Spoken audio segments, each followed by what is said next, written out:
Little grass babies coming up everywhere. So it's time to hit them again.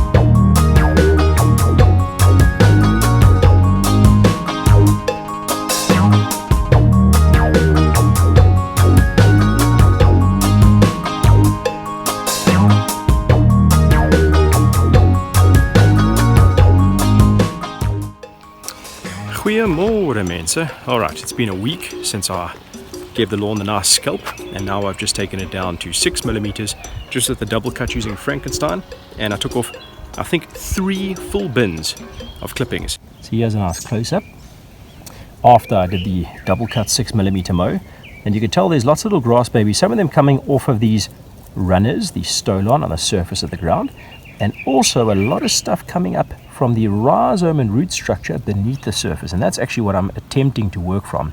So if I had a nice grooming reel, I could go and scuff up the surface even more, just keep going at it lightly multiple times until you get rid of all this surface mass. Because you can tell here in these areas where it's a bit more sort of full of stolons, there's much more green growth, but it's also more lumpy and bumpy. So what I'm aiming for is more of that, much less chunky stuff on the surface, much more green growth coming from the root and rhizome structure beneath the soil. That's what I'm aiming for. Now, as I said in the previous video, this isn't for everyone. If you don't have what I like to call a full head of hair, a complete growth that has been established for at least 2 or 3 seasons, you don't want to go this low. Because if you didn't have the root and rhizome structure well established and you took off everything from the top, then you have nothing and you've killed your grass. You're going to have big bare spots for a long period of time. Now my lawn area is well established, it's old basically, and so because of that I can really hammer the living hell out of it on the surface and still get some results from beneath, soil surface level. So a week later, obviously everything still looks brown, but up close it is actually green. There's a lot of little grass babies doing their thing over here, and because of that I'm going to leave Frankenstein at the 6mm. It's actually just under 6mm, a hint, and I'm making sure that I mow multiple directions so that I can make sure that I've got a really true cut very close to the ground, so that 6mm is actually 6mm from soil level. But all in all, things are looking alright. What I wanted to show you as well was what was happening with the alem. Check that out. This alem this is mowed at 6mm. I just went straight over it again now with Frankenstein.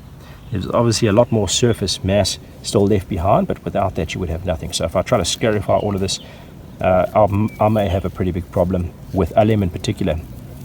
But as you can see here, from 6mm, I still have green growth attempting. It's trying, it's doing its thing. Yeah, let's see what happens in the next couple of weeks. Alright, and that's it. I wanted to add a fertilizer application to this video, but I realized that in just 1 week, it's the beginning of November, and that is when my lawn care calendar tells us to do our next fertilizer application to prepare for summer. So I'm going to leave the fert until next week. If I put something down now, it will just speed things along, but let's try and stick to the calendar even with having thrown this into the mix anyway, and just see how things go. Big thing to remember is you need to maintain moisture. Now I have water restrictions at the moment. Even though I've got a boorgat, my neighbors complain if I'm spraying my yard.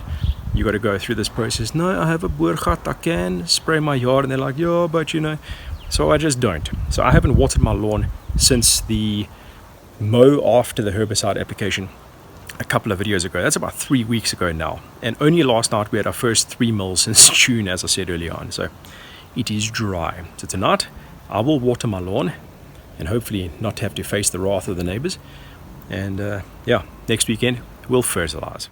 So thanks again for watching. Please remember to like, subscribe, share this with your buddies, and we will see you on the next one. Cheers.